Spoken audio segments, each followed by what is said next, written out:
Hello everyone, I am Aman and I would be taking your fast track revision series for Indian polity by Lakshmikant. So today I'll be discussing chapter number 10, that is amendment of the constitution. And why this particular chapter we are discussing? Because बहुत important है आपके CAPF exam में in and around 6 या 7 question अभी तक आ चुके हैं CAPF exam की अगर हम बात करें। Apart from CAPF CDS and civil service exam में बहुत सारे क्वेश्चन सिर्फ इस चैप्टर से आए हैं, वो भी क्वेश्चन हम डिस्कस करेंगे, but due to some time constraint हम इसमें सीएपीएफ के ही क्वेश्चन डिस्कस करने वाले हैं। Right, so let's begin.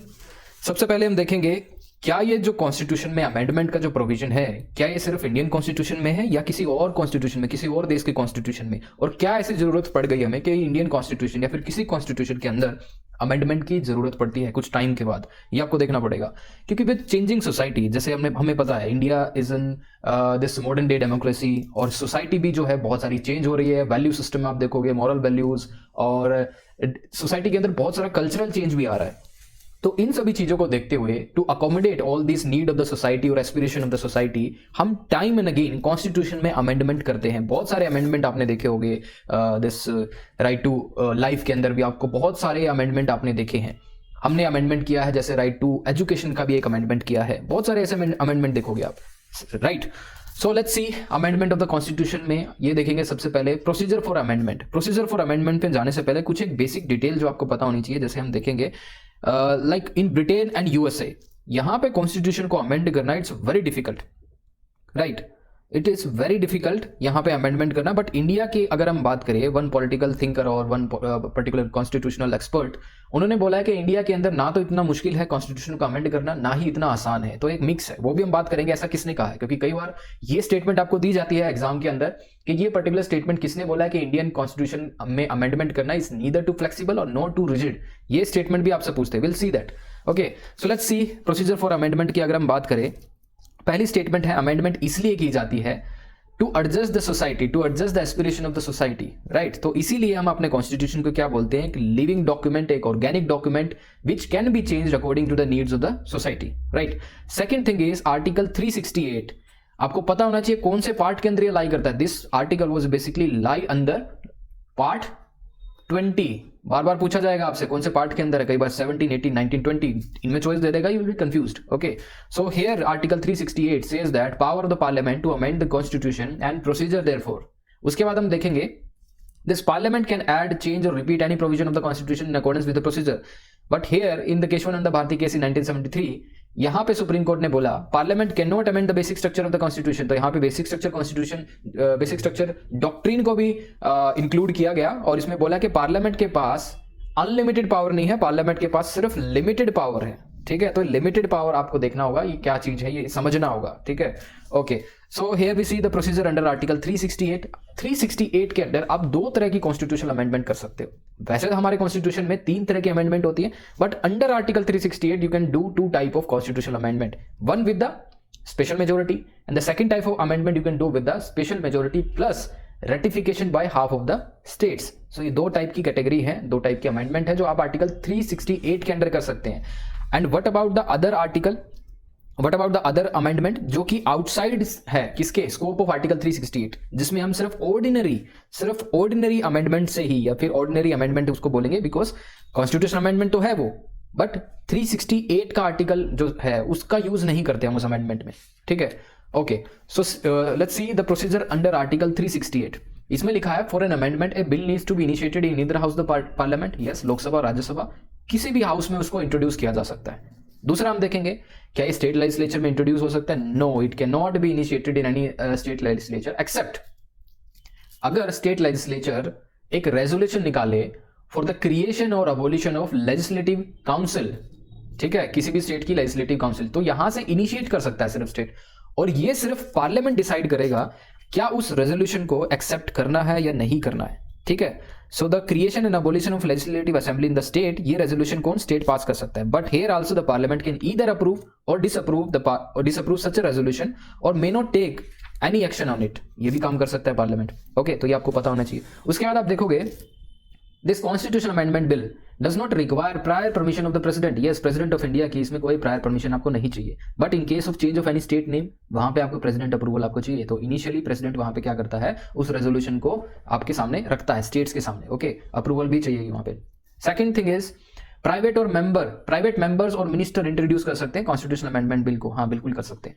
और दूसरा आप देखोगे स्पेशल मेजोरिटी से दोनों हाउसेस के अंदर ये पास होना चाहिए, लोकसभा और राज्यसभा के अंदर। स्पेशल मेजोरिटी क्या है? स्पेशल मेजोरिटी का मतलब है 50% ऑफ ऑल मेंबर्स, मतलब जो भी जिस हाउस की स्ट्रेंथ है, लोकसभा की जो स्ट्रेंथ है, सपोज लोकसभा की 545 है, ठीक है, इस हिसाब से, तो उसका 50% उस टाइम पे वहां पे अवेलेबल होना चाहिए, राइट। और more than 2/3 of those present and voting, अगर वहां पे सपोज 300 आदमी प्रेजेंट है तो 300 आदमी में से इसका 2/3 कितना होगा? ठीक है, एटलीस्ट 200, ठीक है। ये 200 फिर भी कम रह गया, किससे? 50% ऑफ द ऑल मेंबर्स। 50% अगर मैं 545 का 50% करूं, it should be around 2 to 3 और 5, ठीक है। तो जब भी ये 200 आदमी जो हैं ये मिलके कॉन्स्टिट्यूशनल अमेंडमेंट नहीं कर सकते, तो वहां पे एटलीस्ट प्रेजेंस जो होनी चाहिए बहुत ज्यादा होनी चाहिए उस टाइम पे, right. So let's C types of amendment under article 368 के अंदर कौन कौन सी अमेंडमेंट हो सकती है। लेट्स सी, पहला हम देखेंगे parliament has the power to take और abridge any of the fundamental rights. Yes, ये लिखा गया 368 के अंदर, बट जो केशवानंद भारती केस के अंदर जो अमेंडमेंट हुई, जो वर्डिक्ट आई, उसमें लिखा गया you can not take any of the fundamental rights, अगर वो बेसिक स्ट्रक्चर को क्या करते हैं? वायलेट करते हैं। दूसरा हम देखेंगे parliament can amend in 2 ways, जो मैंने आपको बोला 368 के अंदर 2 तरीके से अमेंडमेंट हो सकती है। पहला special majority of the parliament, दूसरा ratification of half of the state by simple majority of the parliament. इसका मतलब है पहले वाली जो स्पेशल मेजोरिटी है पार्लियामेंट की, वो किस केसेस में चाहिए? बहुत सारे ऐसे केसेस जहां पे सिंपल मेजोरिटी से काम नहीं चलेगा, और दूसरा special majority of the parliament and consent of the states. तो कुछ एक ऐसे जो स्पेशल मेजोरिटी के अंदर मेजोरिटी ऑफ द केसेस जहां पे अमेंडमेंट होती है स्पेशल मेजोरिटी से होती है। दूसरा हम देखेंगे रेटिफिकेशन ऑफ स्टेट, कहां पे ये वाला अमेंडमेंट का जो रूट है ये कहां पे चाहिए होता है? जहां पे फेडरल स्ट्रक्चर ऑफ इंडिया उसमें कुछ चेंज आ रहा है। फेडरल स्ट्रक्चर, किस तरह के केसेस आपको देखने को मिलेंगे फेडरल स्ट्रक्चर में? जैसे प्रेसिडेंट का इलेक्शन है जिसमें स्टेट्स भी पार्टिसिपेट करती हैं, और सेंटर में भी जो आप देखोगे पार्लियामेंट भी पार्टिसिपेट करती है, तो दोनों लेजिस्लेटिव असेंबली और पार्लियामेंट इसमें पार्टिसिपेट करती है। तो it's a question of federal structure. अगर इसमें कुछ चेंज करना चाहेंगे, इलेक्शन ऑफ प्रेसिडेंट में कुछ चेंज करना चाहेंगे, तो इसमें स्टेट की रेटिफिकेशन भी जरूरी है, हाफ ऑफ द स्टेट्स। दूसरा आप देखोगे executive power of the union and the state, extent of executive power of the union and the state. जो यूनियन डायरेक्ट करता है स्टेट्स को, बहुत बार आपने देखा होगा कि यूनियन डायरेक्ट करता है स्टेट को, कि जैसे रेलवे लाइन यहाँ से जा रही है, डिफेंस एंड सिक्योरिटी से रिलेटेड कुछ एक है, कुछ एडवाइस करता है स्टेट को, ठीक है, to maintain the constitutional this administration, इस तरह से सब कुछ मेंटेन करना पड़ता है उनको वहाँ पे। अगर वो डायरेक्टिव वो फॉलो नहीं किया स्टेट ने, ठीक है, अगर उसको चेंज करना चाह रहे हैं किसी तरह से, क्या डायरेक्शन किसी तरह से चेंज करना चाह रहे हैं, तो वहां पे भी आपको किसके रूट के थ्रू आपको अमेंडमेंट करना पड़ेगा? The second route, okay. दूसरा हम देखेंगे distribution of legislative power between the union and the states, मतलब शेड्यूल 7 के ऊपर बात हो रही है। Union list, state list, concurrent list, इसमें चेंज करना चाह रहे हो, ठीक है, ओके। अब representation of states in parliament, जैसे किसी स्टेट में वहां पे एमपी की सीट्स कितनी है, यूपी में कितनी है, हरियाणा के अंदर कितनी है, पंजाब के अंदर कितनी है, कर्नाटका, राइट। तो ये आपको देखना होगा। अगर इसमें रिप्रेजेंटेशन में आप चेंज कर रहे हो, तो वो आपका फेडरल स्ट्रक्चर का एक आपका क्वेश्चन है, ठीक है, तो उसमें आपको स्टेट की रेटिफिकेशन चाहिएगी। Now see some important cases जो कि कॉन्स्टिट्यूशनल अमेंडमेंट से रिलेटेड है। पहला हम देखेंगे केशवानंद भारती केस। केशवानंद भारती केस में सुप्रीम कोर्ट ने ओवर रूल कर दिया किसको? गोलकनाथ जजमेंट को। गोलकनाथ जजमेंट आप याद रखना, गोलकनाथ जजमेंट में बहुत सारी ऐसी चीजें हुई थी कि जो जैसे गोलकनाथ जजमेंट की अगर मैं बात करूं, बहुत इंपॉर्टेंट जजमेंट है। इसमें सुप्रीम कोर्ट ने ऐसा कहा कि parliament can not cartel any of the fundamental rights. ये सुप्रीम कोर्ट ने गोलकनाथ जजमेंट में कहा। ईयर इंपॉर्टेंट है गोलकनाथ जजमेंट का, याद रखना 1976, okay, 1976 is the year, right, okay. So second thing we can see is uphold 24 constitutional amendment act. उसके बाद क्या आया? इसके बाद पार्लियामेंट ने 24 कॉन्स्टिट्यूशन अमेंडमेंट एक्ट किया, मतलब ये एक रिएक्शन था पार्लियामेंट की तरफ से। तो जब गोलकनाथ जजमेंट ने ये बोला कि आप फंडामेंटल राइट को कर्टेल नहीं कर सकते हो, तो पार्लियामेंट ने रिएक्शन दिया under this 24 constitution amendment act. यहाँ पे बोला parliament can abridge any of the fundamental right. तो ये सभी चीजें वहां पे हुई। फिर केशवानंद भारती केस में बहुत सारी ऐसी चीज हुई जहां पे केशवानंद भारती केस में जैसे आपको पता है डॉक्ट्रिन ऑफ बेसिक स्ट्रक्चर, तो ये वहां पे इन्वेंट हुआ, बेसिक फीचर्स वाला डॉक्ट्रिन ऑफ बेसिक स्ट्रक्चर। इसके अंदर पार्लियामेंट ने बोला देखो, you can do the basic changes in this fundamental right but it should not destroy the basic structure of the constitution। आप फंडामेंटल राइट में जो चेंज करना चाहें कर सकते हैं, बट कॉन्स्टिट्यूशन के बेसिक स्ट्रक्चर में चेंज नहीं होना चाहिए, राइट। और ऊपर से सुप्रीम कोर्ट ने बताया नहीं होता क्या है बेसिक स्ट्रक्चर, लेकिन टाइम के साथ इवॉल्व हुआ है बेसिक स्ट्रक्चर। बहुत सारी ऐसी चीजें हैं जो बेसिक स्ट्रक्चर के अंडर लाई गई हैं, बहुत सारी ऐसी है। विल स्टडी बेसिक स्ट्रक्चर को क्या क्या फुलफिल करता है with time and again, will see, okay. So next thing is parliament's reaction to judgement. अब देखेंगे दोबारा से जब केशवानंद भारती केस हो गया इन द ईयर 1973, तो फिर पार्लियामेंट ने दोबारा रिएक्ट किया, फिर क्या किया, 42nd कॉन्स्टिट्यूशन अमेंडमेंट एक्ट किया 1976 में। उसमें लिखा, पार्लियामेंट ने क्या किया, आर्टिकल 368 में ही चेंज कर दिया। उन्होंने 368 को अमेंड कर दिया और उन्होंने बोला देयर इज नो लिमिटेशन, मतलब स्टेटमेंट चेंज कर दिया आर्टिकल 368 की। उन्होंने बोला there is no limitation on the constituent power of the parliament to amend the constitution, और जो भी अमेंडमेंट होगी उसको जुडिशियली रिव्यू नहीं कर सकेंगे। मतलब यहां पे जुडिशियल रिव्यू का स्कोप खत्म कर दिया पार्लियामेंट ने। दोबारा फिर क्या हुआ, यहां पे आप देखोगे मिनर्वा मिल केस में 1980 में सुप्रीम कोर्ट दोबारा से एक्शन में आता है। 1980s में सुप्रीम कोर्ट क्या बोलता है कि देखो हमने कॉन्सेप्ट दिया था 1973 के अंदर बेसिक स्ट्रक्चर, वहां पे अब आपको बताएंगे बेसिक स्ट्रक्चर होता क्या है। तो उन्होंने बोला जुडिशियल स्ट्रक्चर जो है, जुडिशियल रिव्यू जो है, वो एक पार्ट है basic feature of the constitution का, और आप उसको ले नहीं सकते हो, ठीक है। तो यहां पे जुडिशियल रिव्यू को basic structure of the constitution का पार्ट बताया गया, और पार्लियामेंट को बोला parliament can not abridge it, basic judicial review को अब्रिज नहीं कर सकती। So parliament has a limited power to amend the constitution, ये भी उनको बोला आपके पास अनलिमिटेड पावर नहीं है, you have the only limited power to give itself unlimited power. इसका मतलब ये हुआ, देखो पार्लियामेंट के पास खुद ब खुद लिमिटेड पावर है, तो उस लिमिटेड पावर का यूज करके आप खुद ब खुद अपने आप को अनलिमिटेड पावर नहीं दे सकते, राइट। तो ये मिनर्वा मिल केस में हुआ था। I need you to remember all these 3 cases, इनका ईयर आपको याद करना है। मिनर्वा मिल केस कब आया था आपको याद करना पड़ेगा, दिस केशवानंदा भारती केस और Golaknath case, okay, you need to remember this by year, by heart. In 1981 में वामन राव केस बहुत इंपॉर्टेंट केस है।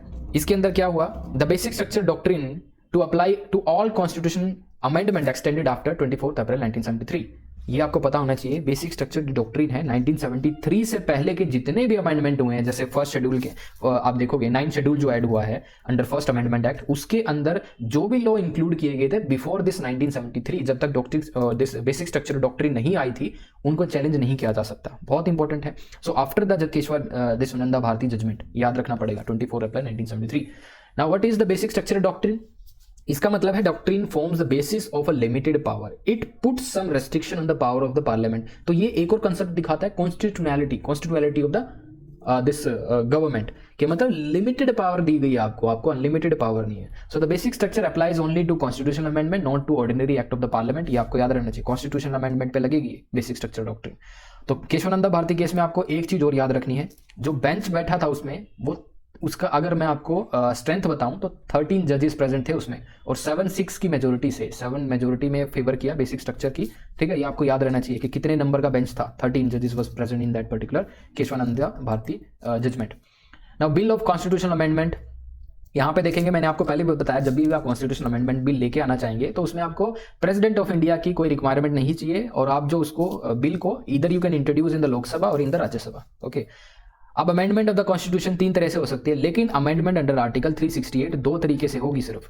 लेकिन कॉन्स्टिट्यूशन के अंदर जो अमेंडमेंट है 3 तरह से हो सकती है। पहली जो है सिंपल मेजोरिटी से, ठीक है। अब सिंपल मेजोरिटी के अंदर कौन कौन से केसेस आते हैं, विल सी, ये सभी जो लिखा हुआ है आपको, ये सभी वो केसेस उसी के हैं। दूसरा हम देख लेते हैं जल्दी से, दूसरा तरीका क्या है अमेंडमेंट का, जो special majority of the parliament और special majority of the parliament and the ratification of half of the state. पहला हम देखते हैं amendment by special majority of the parliament, the simple majority of the parliament, ठीक है। कौन कौन से ऐसे केसेस हैं जहां पे आपको सिंपल मेजोरिटी की जरूरत पड़ेगी? जैसे आपको कोई स्टेट का नाम चेंज करना है, आपको कोई नई स्टेट क्रिएट करनी है, कोई स्टेट का एरिया चेंज करना है, वो सब आपका सिंपल मेजोरिटी से हो जाएगा। आर्टिकल 3 और आर्टिकल 2 की मदद से आप उसको कर सकते हैं, ठीक है। वो कॉन्स्टिट्यूशनल अमेंडमेंट तो कहलाएगा, but it will not be called as constitutional amendment act under article 368, okay. ये याद रखना, आपको बहुत बार क्वेश्चन पूछा गया। दूसरा और क्या चीज कर सकते हैं आप इसके अंदर, लेजिस्लेटिव काउंसिल जो होती है स्टेट के अंदर, ठीक है, स्टेट के अंदर जो लेजिस्लेटिव काउंसिल होती है उनको क्रिएट करना, अबोलिश करना आप सिंपल मेजोरिटी से कर सकते हैं। Now the question for you is, India के अंदर कितनी स्टेट्स में लेजिस्लेटिव काउंसिल है? This is a question for you, कितनी स्टेट्स के अंदर लेजिस्लेटिव काउंसिल है, ओके।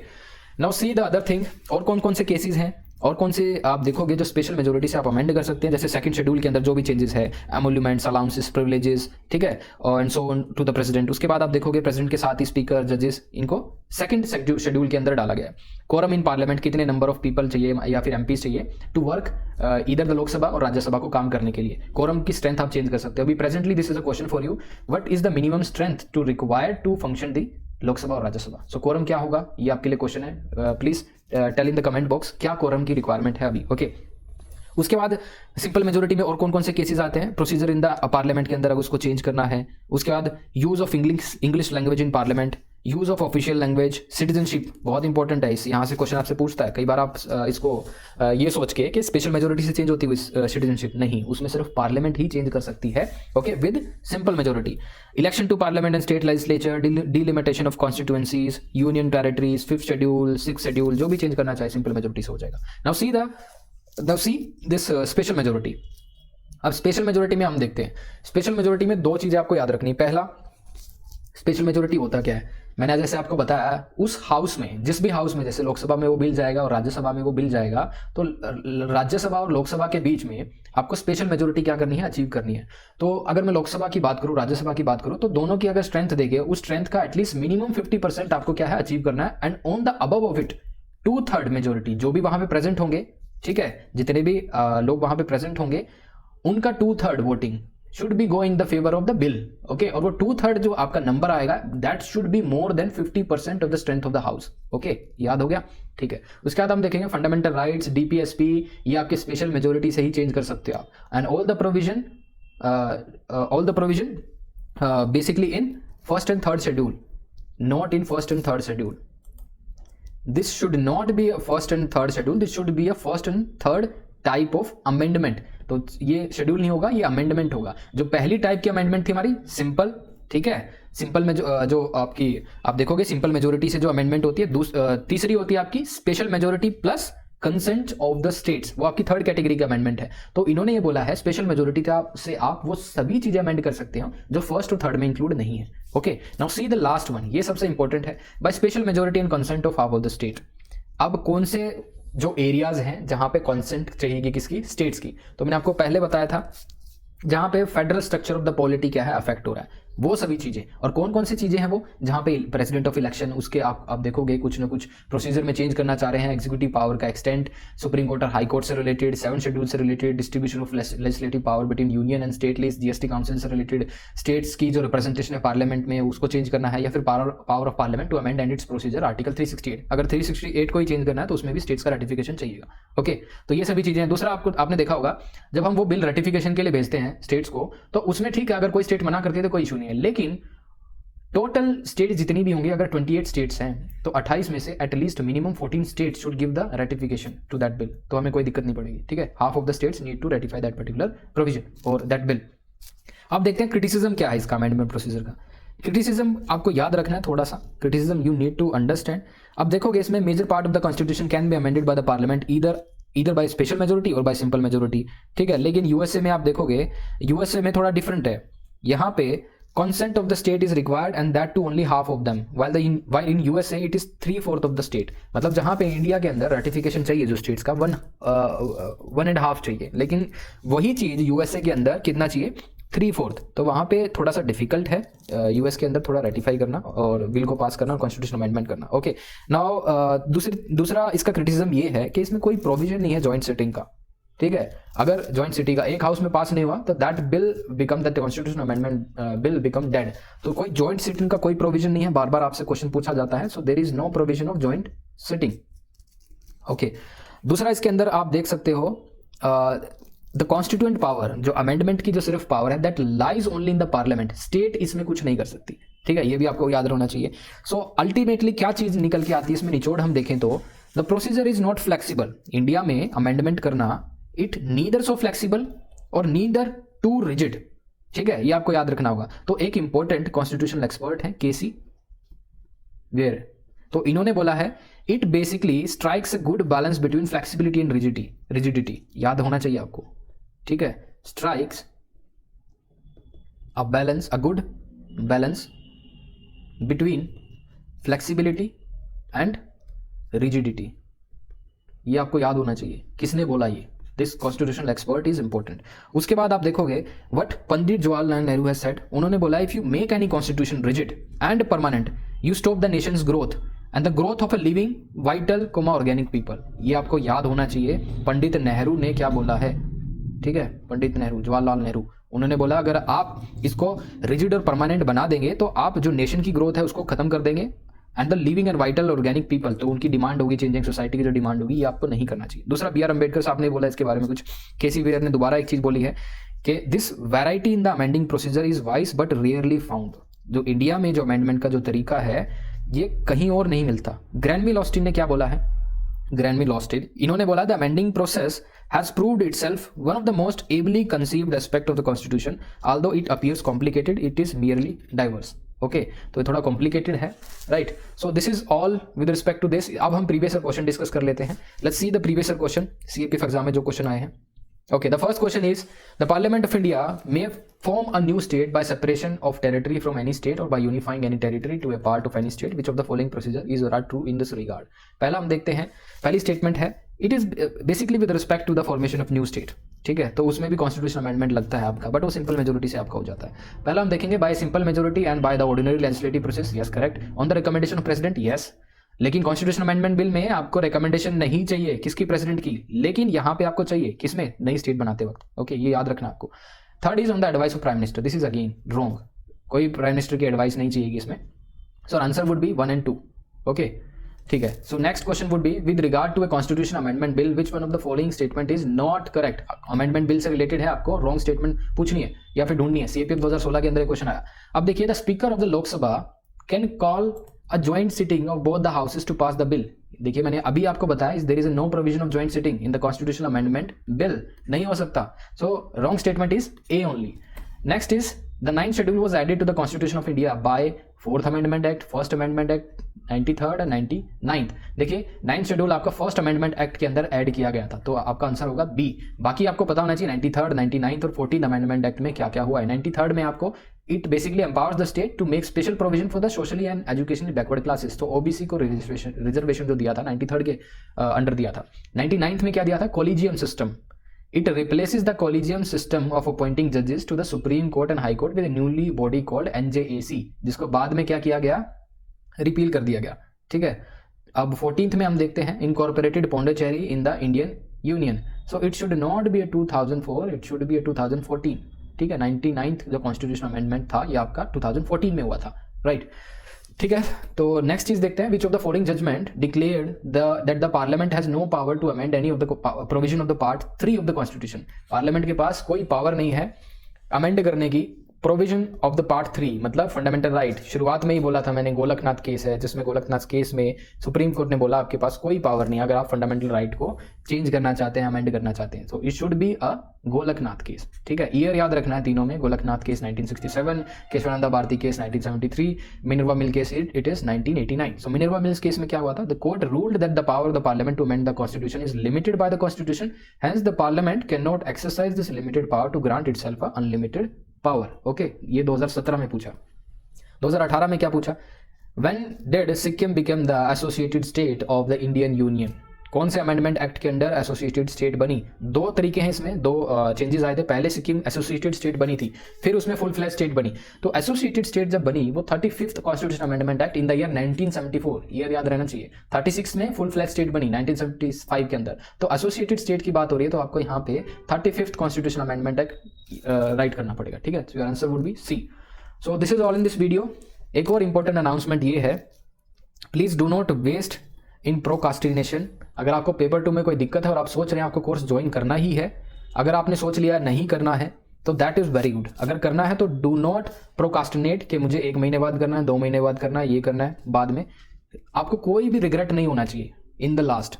सो 1 साल जाता है आपका, 1 साल की मेहनत खराब जाती है, ऊपर से आपको पेरेंट्स का भी बर्डन बढ़ता है, उसके बाद आपको फिर साइकोलॉजिकली मेंटल बहुत सारी प्रॉब्लम होती है।